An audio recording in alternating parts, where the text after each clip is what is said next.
Hello mga kalabs! Kumusta po kayo? Medyo relax nga lang po ako kaninang umaga. Teacher's Day po kasi ngayong araw mga kalabs. Program lang naman po yung gagawin namin. Kaya hindi ko nga po muna iisipin yung mga papag-aralan namin. At pagkatapos ko po palang magbihis ay nagpaalam na nga din po ako sa kanila mama at papa para po makapasok na. Kulay red nga po itong suot-suot ko na damit dahil pinag-usapan nga po namin ng tita ko na red nga po yung susuotin namin. Ayan nga at patatawirin na nga lang po kami ni mama. Hindi na nga po kami naihatid ni tito dahil si nanay nga po yung sinabay niya dahil pupunta nga po si nanay sa Tuguegarao. Okay na nga lang din po yun para po may exercise nga po kaming dalawa ng pinsan ko. At saktong pagkatapos nga po ng program namin ay dumating na nga din po si mama dito sa school. Dinala po kasi ni mama yung share namin ng kaklase kong si Crizel na naka-white t-shirt na nasa likod ko nga po. Adobong baboy po pala yung share namin dahil magbubudol fight nga po kami mga kalabs. Kami nga lang pong mga SELG officers kasama na nga po yung mga teachers. Eto po palang si tita ay birthday niya nga po ngayong araw. At binati nga lang po siya ni mama. Kami po kasing mga SELG officers ay nagdala nga po ng pagkain para nga po sa budol fight namin.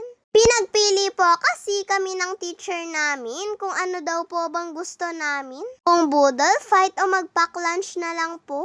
Pinili nga po namin yung budol fight para nga po mas masaya. At saktong first time ko nga lang din po ma-experience yung budol fight. May kanya-kanya din po palang mga dala yung mga kasama ko. Siya po pala si Saiza at isa nga din po pala siya sa SELG officers. Magaling nga din po siyang sumayaw mga kalabs. At nung ilang minutes na nga din pong naghintay sila mama dito, kung saan isa-set up etong budol fight namin at kung anong oras. Sabi nga po ni ma'am ay mga 11:15 nga daw po kami mag-i-start. Kaya sabi nga daw po ni ma'am kay mama ay sila na nga daw po yung maghahanda ng mga pagkain namin para sa budol fight. Kaya sabi nga po nila mama sa amin ay pwede na nga din daw po silang umuwi. At saktong uwian na nga din po nitong pinsan ko Isasabay na nga lang din daw po siya ni mama sa pag-uwi. Binilinan na nga din po ako ni mama na bantayan ko nga daw po itong mga pagkain. At hintayin ko nga lang daw po muna yung mga ibang kasama ko dahil kukunin nga lang daw po nila yung ibang pagkain sa room. Dinerecho nga daw po kasi nila sa room yung ibang pagkain nung pumasok sila. Hindi nga daw po kasi pwedeng iwanan dito yung mga pagkain mga kalabs. Ayan nga at dumating na nga din po yung mga kasama ko.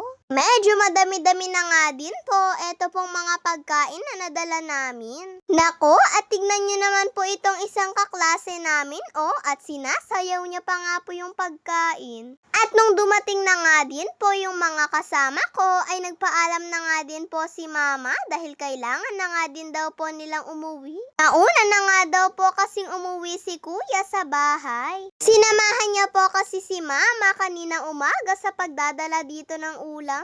Maghahanda pa daw po kasi si mama ng pagkain nila Happy Teacher's Day po sa inyong lahat ng mga guro! At sobrang nabusog nga po kami sa budol fight namin kanina. God bless to all po!